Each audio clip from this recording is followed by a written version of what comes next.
warahmatullahi wabarakatuh. Perkenalkan, nama saya Adenina, NIM 120803004 dari kelas Sosiologi 4A. Di sini saya akan menjawab pertanyaan mengenai UTS Sosiologi Komunikasi. Yang pertama yaitu mengenai pengertian sosiologi.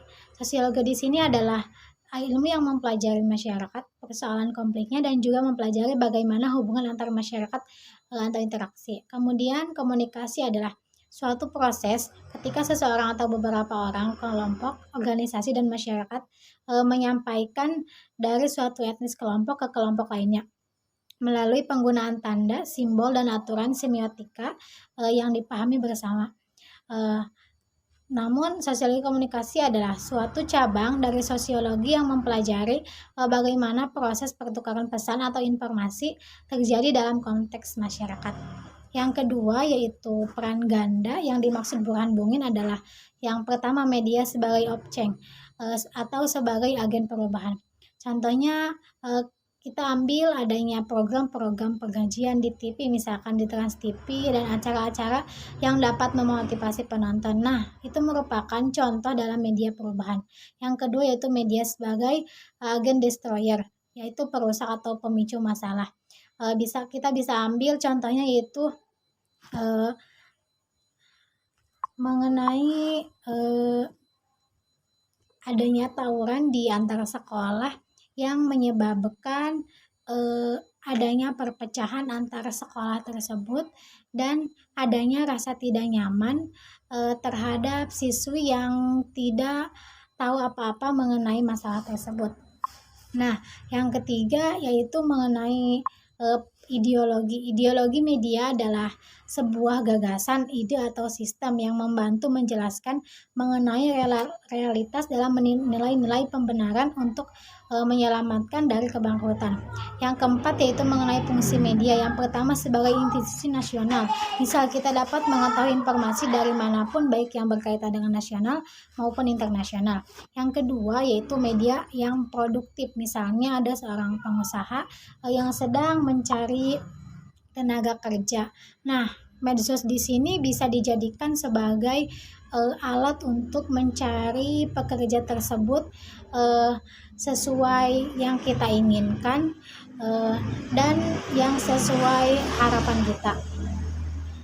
Selanjutnya yaitu media sebagai alat informasi atau sebagai media pemberi informasi. Misalkan kita tidak bisa memasak nih, nah kita bisa melihat di media sosial, misalkan di YouTube, kita bisa melihat bagaimana tutorial atau cara memasak yang ingin kita masak.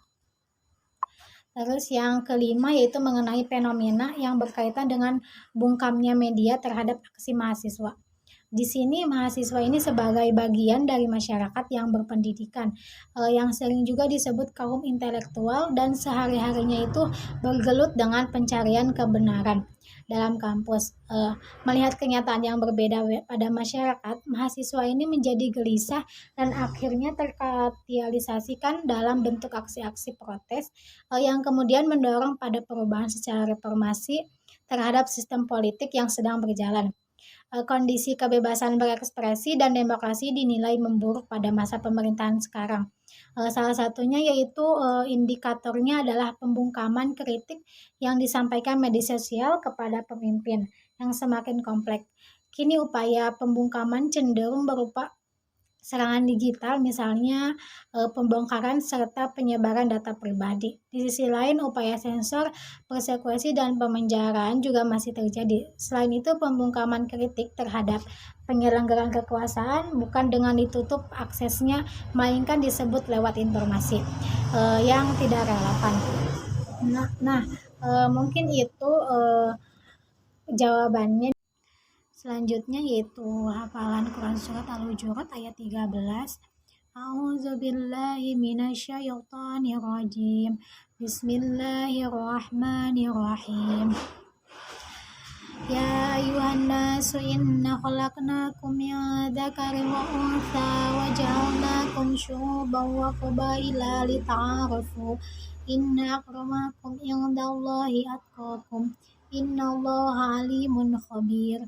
Artinya, wahai manusia, sesungguhnya kami telah menciptakan kamu dari seorang laki-laki dan seorang perempuan, dan telah kami jadikan kamu berbangsa-bangsa dan bersuku-suku supaya kamu saling mengenal. Sungguh yang paling mulia di sisi Allah adalah yang paling bertakwa. Sungguh Allah Maha Mengetahui dan Maha Teliti. Terima kasih. Wassalamualaikum warahmatullahi wabarakatuh.